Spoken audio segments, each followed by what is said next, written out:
Subscribe करें हमारे YouTube channel को और बेल आइकन का बटन दबाएं ताकि जो हमारी लेटेस्ट वीडियो सबसे पहले आपके पास आ सकें। दोस्तों, अपराध की भी अपनी एक सीमा होती है और जब यही अपराध बहुत ज़्यादा हो जाता है तो यह एक घटना का रूप ले लेता है।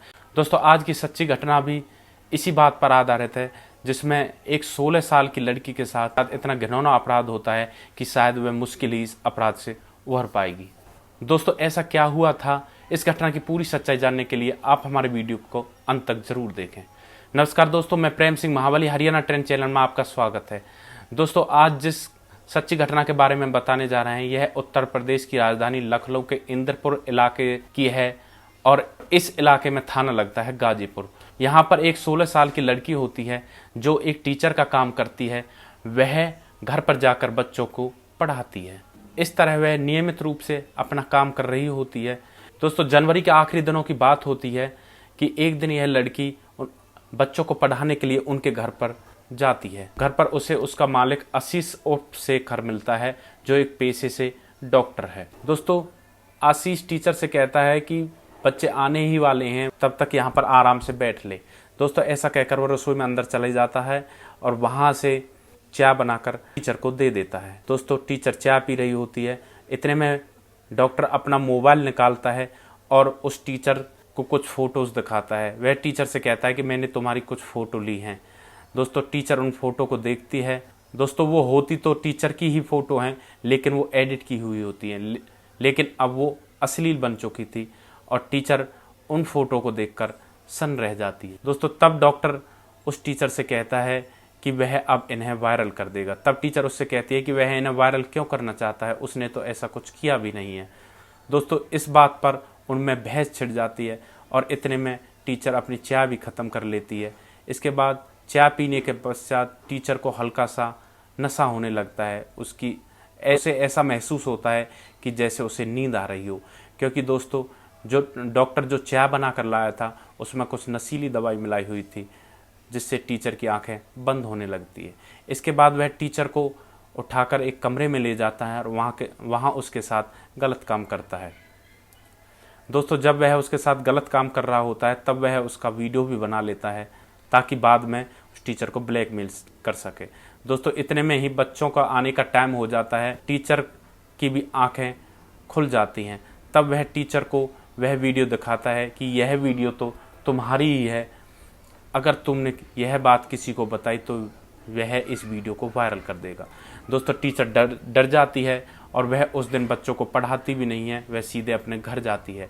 दोस्तों, इस तरह सिलसिला चलता रहता है और वह डॉक्टर उस टीचर का शोषण करता रहता है। वह जब मन में चाहे उस टीचर को अपने घर बुला लेता है। जब बच्चे नहीं रहते या बच्चों की मम्मी नहीं रहती तब वह उस टीचर को अपने घर बुला लेता था और उसके साथ गलत काम करता था। दोस्तों, ऐसे ही दिन गुजरते जाते हैं। तो दोस्तों, 14 मई का दिन होता है। टीचर को उल्टी आती हैं और टीचर को पता लगता है कि वह 2.5 महीने से प्रेग्नेंट हैं। दोस्तों, यह बात वह डॉक्टर को बताती है। डॉक्टर उसको गर्भपात करने की दवाई देता है, जिसे वह खा लेती है। इसके बाद उसकी तबीयत खराब हो जाती है। दोस्तों, उसकी तबीयत बहुत ज़्यादा खराब रहती है। वह पूरी रात परेशान रहती है और अगली सुबह 15 मई को भी उसका यही हाल रहता है। दोस्तों, उसे परेशानी में देखकर उसके माँ बाप उससे पूछते हैं कि बेटा तुम इतनी परेशान क्यों हो, तुम्हारे साथ क्या हुआ है। तब वह रो पड़ती है और सारी सच्चाई अपने माँ बाप को बताती है। दोस्तों, सारी सच्चाई सुनने के बाद माँ बाप बहुत दुखी होते हैं और उनके पैरों तले ज़मीन निकल जाती है। दोस्तों, तब वह अपनी बेटी को सीधा पुलिस स्टेशन ले जाते हैं और वहाँ पर थाना इंचार्ज के पास जाकर अपनी बेटी को सारी सच्चाई बयां करने के लिए बोलते हैं।